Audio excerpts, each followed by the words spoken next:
Kamusta mga ka-faith? Welcome back sa ating channel.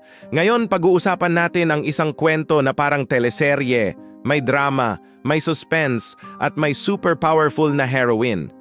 Pero ito, totoong nangyari at nasa Biblia. Ito ang kwento ni Queen Esther. Isipin nyo, si Esther ay isang simpleng ulilang Jewish girl na pinalaki ng kanyang pinsan na si Mordecai. Nabubuhay sila sa isang foreign land sa ilalim ng pamumuno ng isang makapangyarihang hari, si King Xerxes.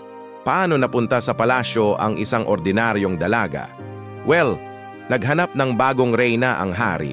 Sa dami ng magagandang babae sa buong kaharian, si Esther ang napili. Wow, di ba? Parang fairy tale. Mula sa pagiging nobody, naging reyna siya. Pero hindi lang ito tungkol sa ganda at swerte. May mas malalim na plano ang Diyos. Habang reyna si Esther, may isang masamang opisyal sa kaharian, si Haman, na sobrang galit sa mga Hudyo.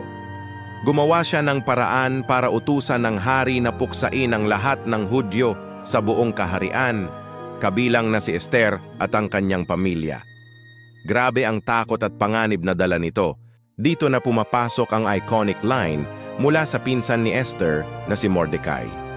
Nang malaman ni Esther ang plano, natakot siya. Sino ba namang hindi? Ang lumapit sa hari nang hindi pinapatawag ay pwedeng ikamatay. Pero sinabi sa kanya ni Mordecai ang mga katagang ito mula sa Esther 4:14. Baka naman kaya ka inilagay sa kaharian ay para sa panahong ito. Boom! Yan ang wake-up call. Naintindihan ni Esther na ang kanyang posisyon bilang reyna ay hindi lang para sa karangyaan. Hindi ito aksidente, may purpose, may misyon. Ginamit niya ang kanyang tapang at talino. Nag-request siya ng banquet para sa hari at kay Haman. Sa tamang pagkakataon, isiniwalat niya ang kanyang lahi at ang masamang plano ni Haman. Ang resulta, nailigtas niya ang buong lahi ng mga Hudyo. Ang masamang plano ni Haman ay bumalik sa kanya at siya ang naparusahan.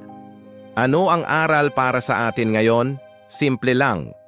You are positioned for purpose, not by luck, but by calling. May dahilan kung bakit ka nandyan sa kinalalagyan mo ngayon. Hindi ito tsamba. Yung trabaho mo ngayon, yung pamilya mo, yung community na kinabibilangan mo, yung mga kaibigan mo, lahat yan ay may purpose. Kung saan ka nilagay ni Lord, doon ka niya gustong magliwanag. Minsan, baka feeling mo, ano ba ang purpose ko dito sa trabahong ito na parang ang boring?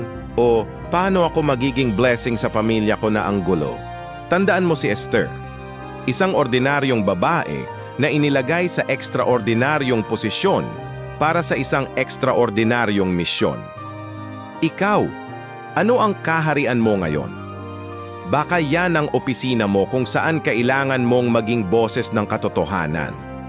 Baka yan ang pamilya mo kung saan kailangan mong magdala ng kapayapaan. O baka, yan ang social media account mo kung saan pwede kang mag-share ng hope at positivity. Hindi mo kailangang maging reyna para magkaroon ng malaking impact. Ang kailangan mo lang ay ang tapang na tumugon sa tawag ng Diyos, kahit nakakatakot. Just like Esther, let's ask God for wisdom and courage to stand up and fulfill our purpose for such a time as this. Salamat sa panonood mga ka-faith. Kung na-inspire ka sa kwento ni Esther, please like this video at mag-subscribe na rin kayo sa Liwanag at Pag-asa TV for more inspiring stories. See you sa next video.